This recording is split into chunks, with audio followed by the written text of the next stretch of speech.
রমজানে এতেকাফের ফজিলত কি, এতেকাফের সঠিক নিয়ম কি, এতেকাফ থাকা অবস্থায় কি করা যাবে আর কি করা যাবে না একটু বিস্তারিত জানাবেন। কারণ আমাদের দেশে এতেকাফ এমন কঠোর করা হয়, ভয়ে কেউ এতেকাফে বসে না। ঠিক বলছেন, প্রশ্নকর্তার সাথে আমি একমত। অনেকে মনে করে এতেকাফে বসলে আর কোনো কথা বলতে পারে না, 10 দিনের জন্য মুখে তালা দিয়ে দিতে হয়। একটা বোগাস কথা, ফালতু মাসালা। কে বলছে আপনাকে এতেকাফে বসলে কথা বলা যাবে না? আপনি বাইরে থাকতে যেরকম কথা বলতেছেন, এতেকাফে বসলেও কথাগুলো বলা যাবে। অনেকে মনে করে এতেকাফে গেলে বোধহয় পাথরের মতো থাকতে হয়। না, আপনি বাসায় যেভাবে থাকতেন মসজিদেও ওইভাবেই থাকবে। শুধুমাত্র মসজিদের আদব লেহাজ যেগুলো, সেগুলো বিশেষভাবে একটু খেয়াল করবেন, ব্যাস এবাদতবন্দি করবেন। এতেকাফ এমন একটা আমল ভাই, আমি এখানে যত মানুষ আছেন যদি জিজ্ঞাসা করি আপনাদের জীবনে কার কার রমজানের শেষ 10 দিন মসজিদে এতেকাফ করার সুযোগ হয়েছে, আমার তো মনে হয় না যে 20টা হাতে উঠবে। অথচ ভাইরা, রমজানের সবচেয়ে গুরুত্বপূর্ণ আমলগুলোর একটা হলো রমজানের শেষ 10 দিন এতেকাফ করা। আমাদের প্রিয় নবী সাল্লাল্লাহু আলাইহি সাল্লাম, আপনারা অবাক হবেন জানলে, উনি রমজানের রোজা ফরজ হয়েছে যখন 2 বা 3 হিজরিতে, তখন থেকে নিয়ে ওনার মৃত্যু পর্যন্ত, ওয়াফাত পর্যন্ত 1 বছরও রমজানে এতেকাফ ছাড়েন নাই। যে আমলটা আপনার নবী কোনো বছর রমজানে ছাড়তেন না, সেটা আপনি সারা জীবনে একবারও করেন নাই। চরম শত্রুর সাথেও তো মানুষের এরকম বৈপরীত্য হয় না।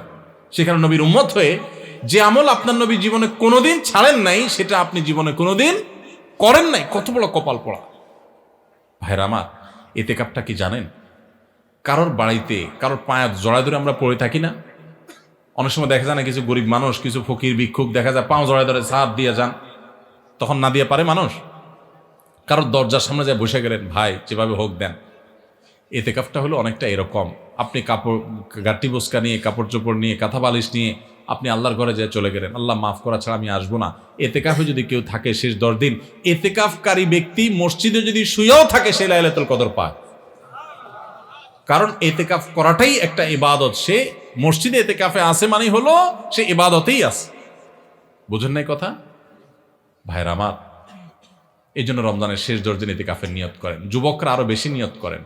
আমি আমার যৌবন বয়স থেকে, ছাত্র জীবন থেকে আমি এতেকাফ করার চেষ্টা করি। আপনারা যুবক আছেন যারা, 4-5 জন বন্ধু যারা নামাজি, ভালো মানুষ, ভালো কয়েকজন মানুষ মিলে মসজিদে এতেকাফ। আমাদের সমাজে ভালো মানুষের বড় অভাব। আজকাল কিশোর গ্যাং আমাদের দেশে শুরু হয়েছে। যুবকরা নানান ভুল পথে চলে যাচ্ছে। এগুলো থেকে বাঁচাবার জন্য তাদেরকে মোরালিটি দেন। আমাদের শিক্ষা থেকে ধর্ম চলে যাচ্ছে, সব জায়গা থেকে ধর্ম বিদায় করে দেওয়া হচ্ছে, সাংস্কৃতিক আগ্রাসন চালানো হচ্ছে, সন্তানদের ধর্মহীন করা হচ্ছে। এর পরিণতি যে কত ভয়াবহ সেটা আমরা এখনই দেখতে পাচ্ছি, সামনে হয়তো আরো বেশি দেখতে পাবো। কয়দিন আগে দেখেন নাই যে শিক্ষক আর ছাত্র মিলে মদ খাচ্ছে কোথায় যেন? দেখেন নাই ভিডিও? সব টিভিতে নিউজ হয়েছে, পত্রিকা নিউজ, দেখেন নাই? কোথায় চলে গেছে সমাজ? এই অবস্থা থেকে যদি বাঁচাতে চান, সন্তানদেরকে আল্লাহমুখী করেন, কোনো বিকল্প পথ নাই। যে সন্তান আল্লাহকে চিনে, আল্লাহর ভয় আসে, সে কোনোদিন অন্যায় করবে না। এজন্য ভাইরা এতেকাফ করার নিয়ত করেন। যুবক ভাইরা, মুরব্বীরা, আমাদের দেশে অনেক এলাকাতে টাকা দিয়া লোক রাখে এতেকাফে, আছেনি? খুবই জঘন্য কথা। এটা টাকা দিয়ে রাখার জিনিস না। কত বড় জঘন্য যে আমরা এতেকাফ করার লোক খুঁজে পাই না, সেজন্য টাকা দিয়ে লোক রাখতে হয়। কেন রে ভাই? এলাকার সব মানুষ কোথায় চলে গেছে? খুবই নিকৃষ্ট সে এলাকা, যে এলাকার মসজিদে একটা লোক এতেকাফ করতে বসে না। এই জন্য আপনারা এতেকাফের নিয়ত করবেন তো ইনশাআল্লাহ। এতেকাফ খুব প্রেমময় একটা ইবাদত, তৃপ্তিদায়ক একটা ইবাদত। একটু করে দেখবেন। এতেকাফে বিশেষ কিছু না ভাই। আপনি 20 রমজান সূর্য ডুবার আগে আগে মসজিদে ঢুকে যাবেন এবং ঈদের চাঁদ ওঠার পর মসজিদ থেকে বের হয়ে আসবেন। এই 10 দিন মসজিদে থাকবেন। বাসা বাড়ি থেকে কেউ খাবার দিয়ে যাবে, খাবার খাবেন।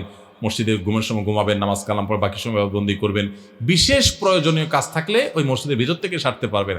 ছাত্র মানুষ, পড়ালেখা লাগে, টুকটাক বই পুস্তক পড়লেন, ভালো বই পুস্তক পড়লেন, সেটাও করতে পারেন।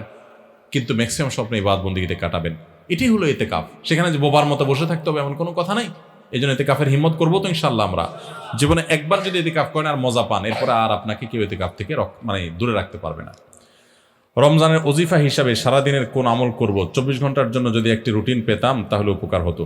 রমজানের ওজিফা হিসাবে সারাদিনের জন্য কোন আমল করবেন? সারাদিনের জন্য একটা জিনিস সবচেয়ে গুরুত্বের সাথে করবেন, যে কোনো গুনাহ করবেন না, কোনো পাপ করবেন না, মুখ দিয়া না, চোখ দিয়া না, হাত দিয়া না, কোনো অন্যায় করবেন না, কোনো মানুষের অধিকার নষ্ট করবেন না, কাউ ক্ষতি করবেন না।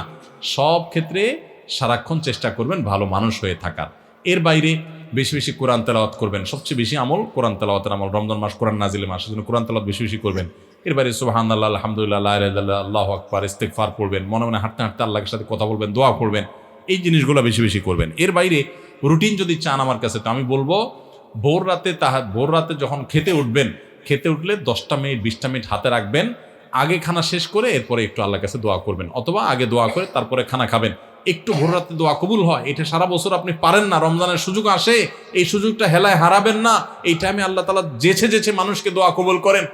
আমি এর আগে বিভিন্ন জায়গায় বলেছি, বাংলাদেশের একটা প্রসিদ্ধ এবং প্রথম সারির একটা বিজনেস প্রতিষ্ঠানের এক ভাই, তিনি আমাকে তার অফিসে দেখা হওয়ার পর কিছুদিন আগে, আজকেও তাদের অফিসে আমি গিয়েছি একটা কাজে, তো আমাকে দেখা হওয়ার পর বলছে, ভাই একটু আসেন। ওনার অফিসে উনি বসালেন, চা খাওয়ালেন, এরপরে বললেন যে ভাই আপনার একটা আলোচনা থেকে আমার জীবন পরিবর্তন হয়ে গেছে। আমি বললাম কি? আমি বলছি কোনো ভালো কাজ শুরু করছে? উনি বলেন না ভাই, কাহিনী ভিন্ন। কাহিনী হলো, আমার এমন এক রোগ হয়েছে, এই রোগের জন্য দেশের সকল ট্রিটমেন্ট তো আমি নিলামই, দেশের বাইরেও বহু ট্রিটমেন্ট করেছি, কিন্তু কোনোভাবে আমার রোগ ভালো হয় নাই এবং আমার ট্রিটমেন্ট হয় নাই। আমি জীবনের আশা ছেড়ে দিছি। এরকম ভয়াবহ পরিস্থিতিতে আমার কোম্পানির থেকে চাকরিও নাই, কারণ আমি কাজ করতে পারি না, অসুস্থ।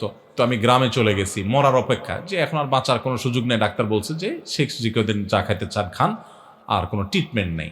বলেন যে আমি গ্রামে চলে গেছি, আশা ছেড়ে দিছি। অনেক কষ্ট যন্ত্রণা রোগের কারণে, মারা যাব এরকম একটা অবস্থা। হঠাৎ করে আপনার একটা ভিডিও দেখলাম, ভোর রাতে তাহাজ্জুদের সময়ের দোয়া আল্লাহ ফিরিয়ে দেন না। তখন আল্লাহর কাছে চাওয়া শুরু করলাম, প্রতিদিন ভোর রাতে উঠে কান্নাকাটি, দোয়া, মুনাজাত, খুব চোখের পানি ফেলা।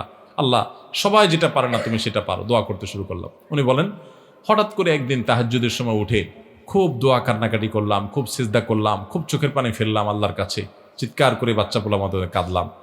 বলেন যে হুজুর বিশ্বাস করবেন, ওই দিন তাহাজ্জুদ পড়ে শেষ করার পর থেকে আমার শরীর থেকে সমস্ত রোগ উধাও হয়ে চলে গেছে।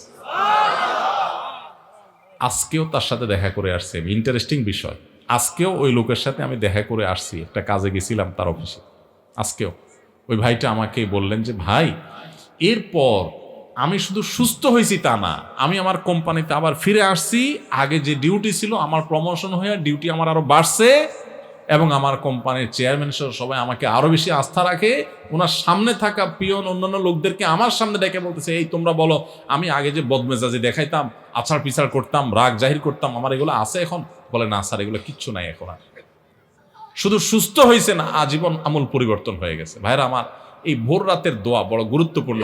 রমজানে কিন্তু সেই সুযোগটা আসে, এজন্য সাহারি করতে উঠলে একটু দোয়া করবে, ঠিক আছে তো ইনশাআল্লাহ। এরপরে ফজর নামাজ পড়ে পারলে একটু তেলাওয়াত করে ইশাক করে তারপরে দরকার হলে ঘুমাবেন, আর দরকার না হলে নাই। এবং ডিউটিতে যখন যাবেন, ডিউটিতে কোনো ফাঁকি দিবেন না, পথে কারোর ক্ষতি করবেন না, কাউকে খারাপ কথা বলবেন না, আজে বাজে জিনিস মোবাইলে দেখবেন না, হারাম থেকে বেঁচে থাকবেন। জোহরের ওয়াক্ত হলে টাইম মতো নামাজ পড়বেন, আবার আসর ওয়াক্ত হলে টাইম মতো নামাজ পড়বেন। বাসায় এসে স্ত্রীর সাথে ইফতার বানানোতে সাহায্য করবেন। শুধু মুসে তাও দিয়ে বসে থাকবেন না যে আনবে আর বসে বসে খাবো, একটু কাজ কাম করবেন। নবী সাল্লাল্লাহু আলাইহি ওয়াসাল্লাম মেয়েদের কাজে সহযোগিতা করতেন। এরপরে আগেভাগে ইফতারের আগে একটু দোয়া করবেন। ইফতারের পরে সকাল সন্ধ্যার দোয়া দুরুদ ইত্যাদি পড়ে তারাবিতে চলে যাবেন। তারাবিতে সুন্দর করে মনোযোগ দিয়ে কোরআন তেলাওয়াত শুনবেন। তারাবিতে কি পড়েন, হাফেজ সাহেব কি পড়েন, সেটা তো আপনি শুনেন, বুঝেন না। এই জন্য একটা বই আমি লিখেছি এবছর, নতুন আমাদের বের হয়েছে, তারাবির সালাতে কোরআনের বার্তা। একটু দেখে নিতে পারেন যাওয়ার আগ দিয়া, যে আজকের তারাবিতে হাফেজ সাহেবরা যে পারা পড়বেন, সে পারাতে আল্লাহ কি বলছেন। 3-4 পৃষ্ঠা এখানে দেওয়া আছে, দেখে নিলে আপনার তারাবিতে আপনি আলাদা একটা তৃপ্তি পাবেন। এরপর তারাবি পড়ে এসে যত দ্রুততার সাথে সম্ভব শুয়ে পড়েন, কারণ ভোর রাতে আপনাকে উঠতে হবে। এভাবে আপনি পুরো রমজান মাস গুনাহমুক্ত থাকার চেষ্টা করেন, হারামমুক্ত থাকার চেষ্টা করেন। অন্য আমল করতে পারেন আর না পারেন, এটা হবে সবচেয়ে বড় সার্থকতা ইনশাআল্লাহ।